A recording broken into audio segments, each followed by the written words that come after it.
Bom dia. Bom dia. Quer dizer, boa noite.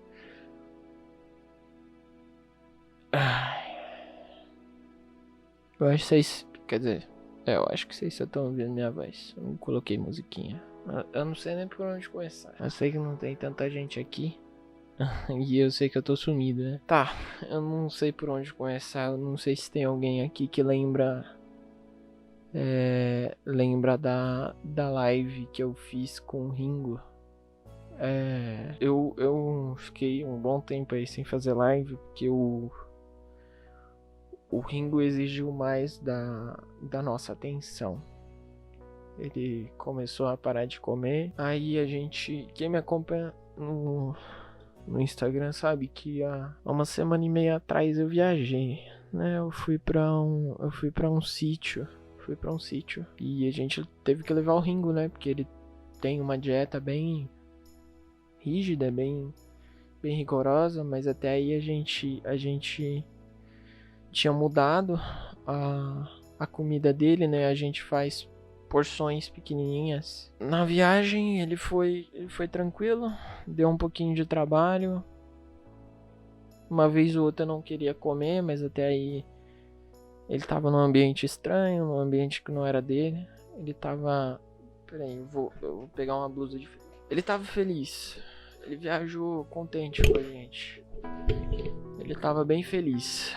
Eu tô explicando o que aconteceu, o motivo de eu estar um pouquinho sumido, principalmente aqui da Twitch, né? No YouTube eu não tava sumido até essa semana aí que eu não postei vídeo. Dia 5, ele deu uma...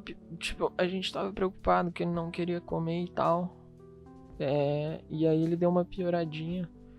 Ele vomitou. Ele já vinha vomitando um pouquinho, mas era compreensível, né? Ele não tava comendo, então isso acontece até com a gente. A gente não vai comendo, uma hora o nosso corpo não aguenta e a gente começa a vomitar porque o ácido do nosso estômago começa a corromper ele mesmo, né?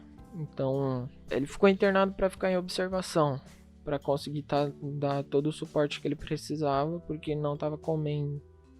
Então os veterinários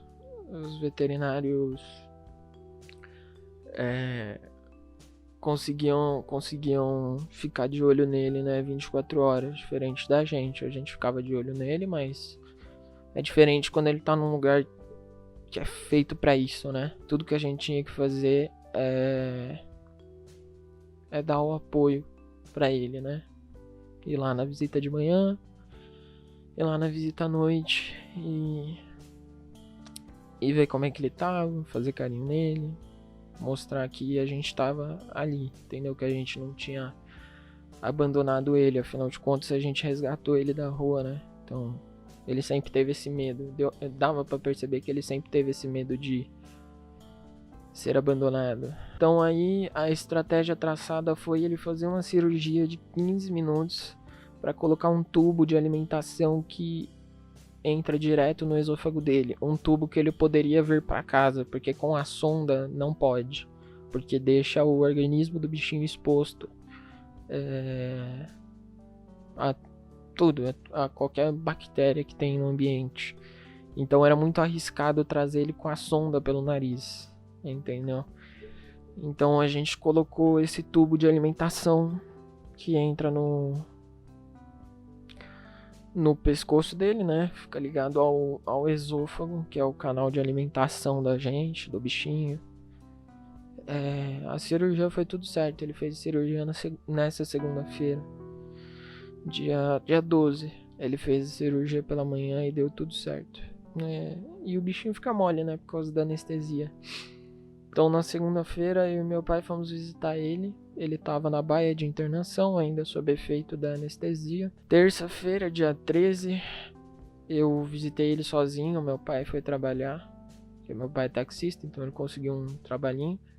E aí eu fui sozinho, peguei um Uber e fui até lá. Quando eu cheguei lá, ele estava dormindo, estava apagadaço, cansado, roncando bem alto. Eu acho que eu tenho até um áudio do ronco dele que eu mandei pra minha família.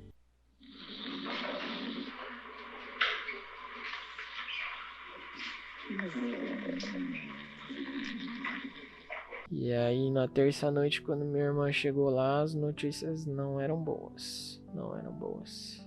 Ele tava mais desanimado.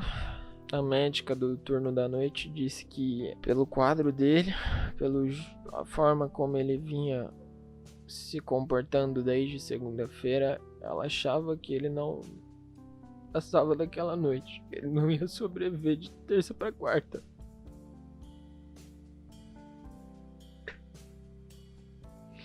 Meu cunhado veio buscar a gente em casa. Buscou eu, meus pais e a Gi na casa dela.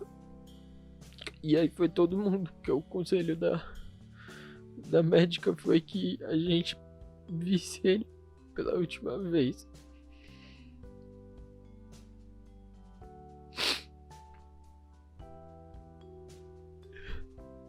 A gente chegou lá, eles colocaram ele numa salinha pra todo mundo conseguir ficar com ele.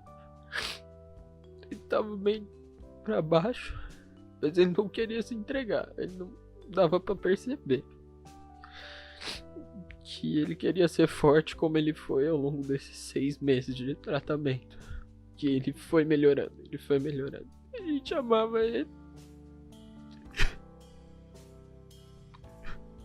Ele já tinha começado a ter umas perdas de consciência, então tinha horas que ele tava mais esperto, né? Ele olhava pra gente, ele sabia que a gente tava lá, e tinha horas que o olhar dele, você falava com ele, ele não olhava pra você. Ele já tinha tido umas perdas de consciência, mas a gente tava lá do lado dele pra ficar com ele, porque ele sempre foi muito carente por atenção, então a gente tava lá. A gente foi. Eu não queria aceitar, porque ele tava bem, ele tava melhorando, ele já tava num quadro estável já. Entendeu? Ele já tava num quadro estável. Foi do dia pra noite que ele piorou. E infelizmente a doença renal é assim. Então teve uma hora que eu fui no banheiro, eu precisava chorar um pouco sozinho. E aí lá no banheiro eu aceitei melhor a situação. Comecei a falar comigo mesmo e meio que com ele à distância, né? E no banheiro eu aceitei um pouco melhor, porque a gente ama o bichinho, mas às vezes a gente tem que entender que ele tá mal e que a nossa prioridade sempre é ele não sofrer. Por isso que a gente deu a vida que ele merecia.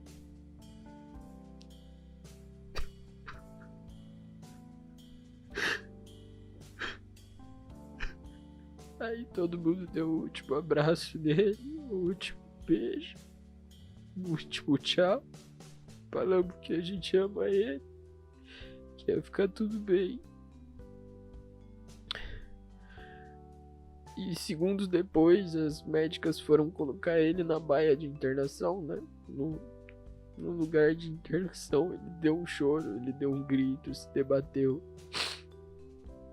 E aí ele teve uma parada respiratória. E consequentemente uma parada cardíaca.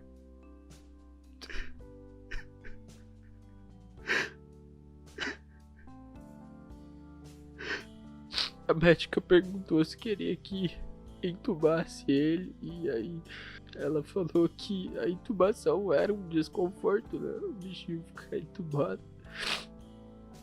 E que ele ia voltar ao estado que ele tava, até sabe-se lá quando. Então, por exemplo, ele ia voltar à vida e ia continuar vomitando sangue, seja continuando no estado que ele tava até ter a parada cardíaca de novo ou melhorar.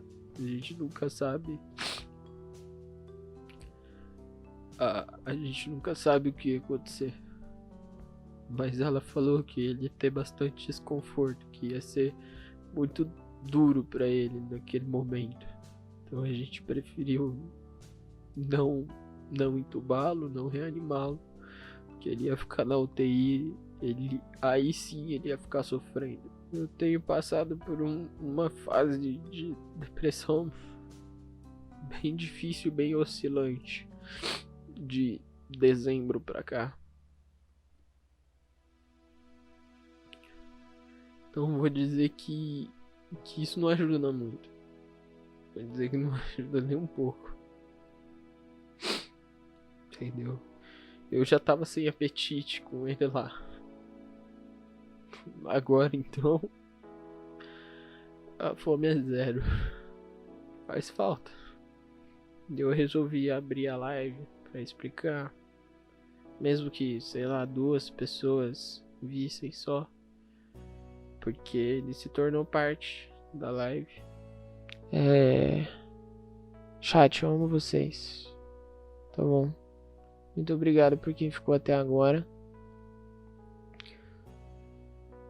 E ao mesmo tempo, muito obrigado por terem feito parte da vida do Ringo. Muito obrigado de verdade. Eu amo cada um de vocês. Vamos, cachorro de capa. Vamos. Vamos. Ah, ele tirou a capa. Qual é? Ele tá no rabo agora.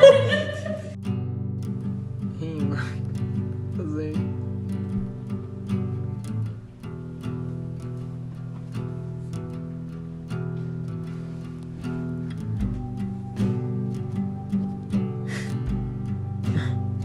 Ele sentou agora. Deitou. Tudo isso pra deitar no cantinho. Ele tava mais, né?